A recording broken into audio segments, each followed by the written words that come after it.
Okay, we're live. Hey everyone, my name is Jackie Rogers. Thank you so much for coming on our show. Again, I'm Jackie from the American Society for the Positive Care of Children. And today I'm so excited to welcome on the show Yahakwa and Genoa Lee. Yahakwa and Genoa Lee started the Urban Stereotype, which is an organization to help families fight racial bullying. And it's based off of Genoa's very own experience. Acting as both a movement and a brand, Urban Stereotype supports anti-bullying, cultural diversity, helping all individuals feel good about who they are. Genoa is a freelance entrepreneur who also enjoys photography and art. His goal is to be a positive example of how to overcome negative situations by creating positive solutions for change. So again, Yahakwa, Genoa, thank you so much for coming on live with us today. Yeah, thank you so much for having us. Yeah, for sure. So not many people know your story, Genoa. So I was wondering if you'd be okay with sharing with everybody, like kind of your experience that you had before starting Urban Stereotype. Of course. So 5 years ago in elementary school, 5th grade specifically, I was bullied. And at the time, it was just really hurtful and really traumatizing, especially since I've been going to this school 5 years prior to these incidents. So when these incidents did happen, I was just really taken back and I was just really shocked. But as far as the things that were said, it was just name calling, negative comments, pushing and shoving, like, let's say, homework off my desk, just anything negative really that would either make me feel uncomfortable or would upset me. Wow, that's really hard. I'm so sorry to hear that. So when you were going through that, how did that affect your family? And maybe that's a better question for Yahakwa. Like when you were going through that and seeing your son going through that, like how did it affect you all? Yeah, to be honest with you, it was very gut-wrenching and very upsetting. Seeing my son come home day after day, very upset about the things that were taking place. Again, like he was saying, we were very taken back because he had been at the school 5 years and, nothing like these incidents occurred. So when they started happening, we were really shocked, very upset. But I always encouraged him to try to have a good attitude through it. And it got to a point as to where I would have to offer incentives because I didn't want him, Jackie, to go to school and even in spite of what was happening to him, take it out on the student in question. And then, which would lead to further problems for him. So me as a father, I would literally be his punching bag. I would have him come home and say, hey, hit me, because he would be so angry, but I would have him take it out on me versus going to the school and create more problems. So it was very traumatic for our family. That's really hard to say to your son, like, go ahead and take it out on me because nothing's going on where we're trying to get help, right? Right. And you're trying to help him at that time probably build up his own resilience to the situation. Right. And another thing that really put us at a disadvantage, or I like to call it a power imbalance, is that the student in question was actually the teacher's son. So that really put us in a very bad predicament, and we were really at an unfair advantage because of that alone. Wow. Yeah. So when this was going on and you brought it to the school's attention, it's the teacher's son, like what kind of help or non-help was offered at the time? Yeah, so the interesting thing about it is that even though these incidents, these bullying incidents were happening all year, I really was just trying to get to the end of the school year. And I was literally trying to let it go until it was one final incident back in, I think it was May. And it was at that point as to where I just couldn't let it go anymore. But honestly, I really just wanted us to get through the school year. So my very first time reporting it was when I actually requested a formal investigation of the matter. Mm-hmm. Wow. Yeah. And so, and then at that point, of course, the student being the teacher's son came into play, and there were investigations involved. And then at the conclusion of that, there were recommendations that type of thing shouldn't happen. Mm-hmm. Yeah.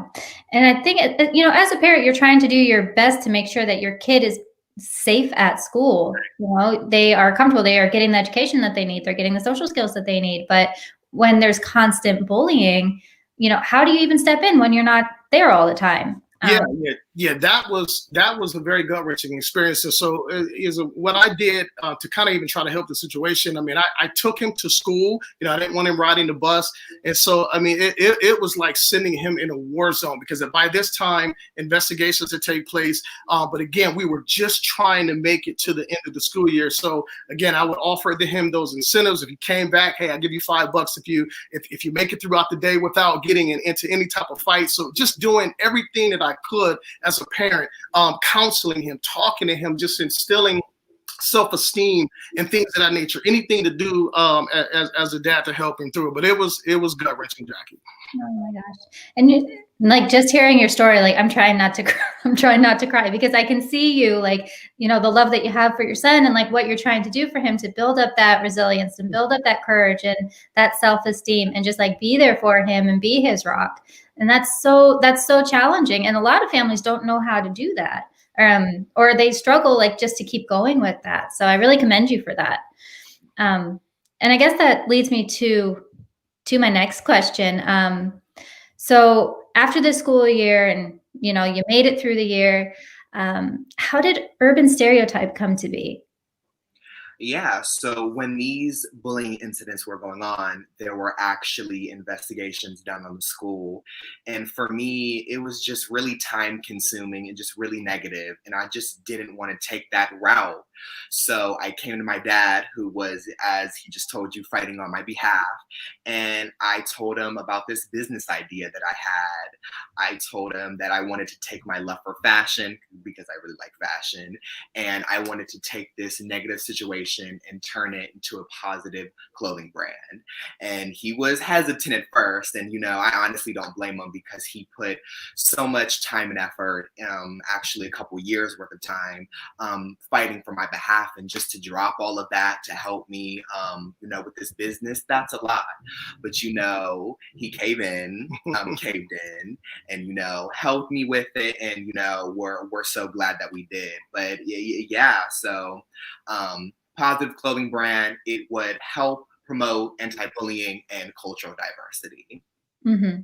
Yeah, I was looking at your t-shirts. You got one. It's so cute. It says like can't what is it? Like can't stop the hate or can't relate to the one. Can't relate to hate.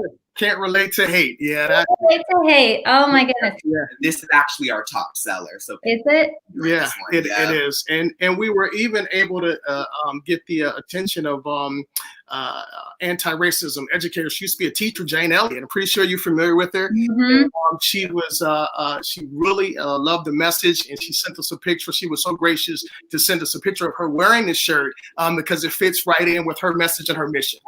I love that. That's amazing. And you know what? You designed the logo, didn't you? Yes, I did. Oh my goodness. Yes, you did.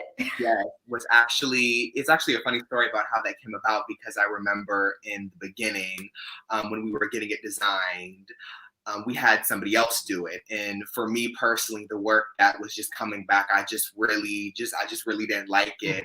I'm a creative thinker. I'm a creative person. You know, I just really wasn't feeling it. So like my dad, he was like, okay, like, you know, we're trying. If you don't like it, then you come up with something. So I sat down and I just came up with the logo. And actually, it's really unique because it has a dual purpose. Mm-hmm. Not only does it stand for Urban Stereotype, it also spells out the word us. Right. And us is significant because not only is Urban Stereotype for those who experience bullying or negative just cultural stereotyping. It's not only for those who go through that, but it's also for the huge audience that's against those negative behaviors. Yeah. So instead of just focusing on one group or population of people, the logo that us is bringing us all together in a positive manner. So it's really sentimental. I'm always wearing it. Like a lot of times he doesn't even want to wear his own stuff. He likes to wear other things. But me, I'm wearing it every day because that us is so significant and people really love the logo and really love what it stands for. Mm-hmm. Yeah, well, it's a beacon for unity, right? You are calling in everybody to join it. I love it. I love it so much, which is why we're definitely going to be adding the link to your store under the under the video. Thank you. That's what all of this meant. Thank you. Thank you. Much Sure. yeah. Yeah. So with your organization, like, do you know like how many families you've helped with? Like, how old is it? How old is it? How many people have you helped? Give us the good numbers. Yeah, so we started a year ago. So it's about a year and a couple months now. Yeah, about a year and a half. Yep, a year and a half. But as far as the people that we have impacted with our business, I would honestly have to say hundreds, if not thousands.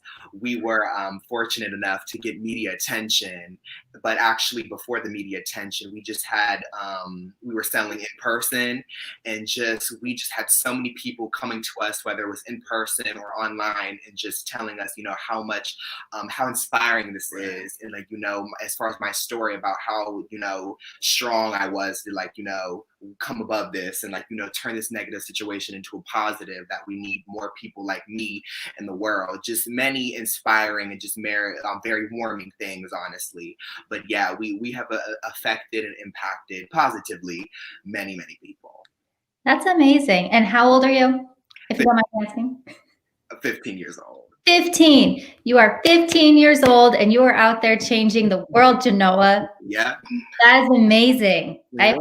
I hope you feel that pride every day, because that's incredible. And families need to hear this. It's not, especially like, I feel like in COVID, people have like, people are struggling with like working from home or sending their kids to school, and they may not realize, they may not be paying much attention to like their kids' social world, because kids are feeling this stress too. There are other things going on. So I think it's such a beautiful message that you send out. And it's such a good reminder to just check in with their kids and see like what's going on. And to just, again, like fight cultural diversity, or not fight cultural diversity, promote cultural diversity. Right. Right. And you said it right. It's just about positivity. Like you said, just talking to your children. And one of the recommendations I would give for parents is just to reach out to your children, ask them about their day, whether they are going to school or staying at home due to COVID. Just kind of conversate with them, ask them what their feelings are, what their emotions are, because a lot of times, as you probably know, Jackie, they won't say anything. They'll stuff it all inside, and that's never a good thing. So whether they're in the physical school setting or at home, awareness and just conversation with your children goes a long way. Mm-hmm. Yeah.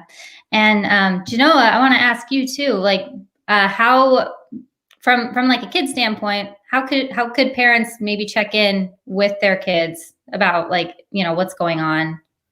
How can they be more aware? Absolutely. I would honestly just have to agree with my dad as far as like, just parents checking with their kid, because, kids, we just have the tendency to not just say anything and just like hold it in, which, just creates more problems. So I think the best thing that a parent could do is just check in with their child, just ask them again, like, about their day, just about how they're feeling, just really make sure they know what's going on, because there's only so much they can know if they're not being told anything. Exactly. All right. Well, I mean, Yahakwa, Genoa, thank you so much for coming on the live today. If anybody's watching, and for anybody who's watching, if you'd like to connect with Urban Stereotype, you can visit their site at urbanstereotype.com, or you can follow them on Facebook and Instagram, and I'll be putting their links in the comments here. And to all of our listeners, thank you for joining this important conversation, for making a difference in the world. And I hope to see you next week. Take care. Thank you. Thank you. Bye-bye. Thank you, everybody. Bye. See you.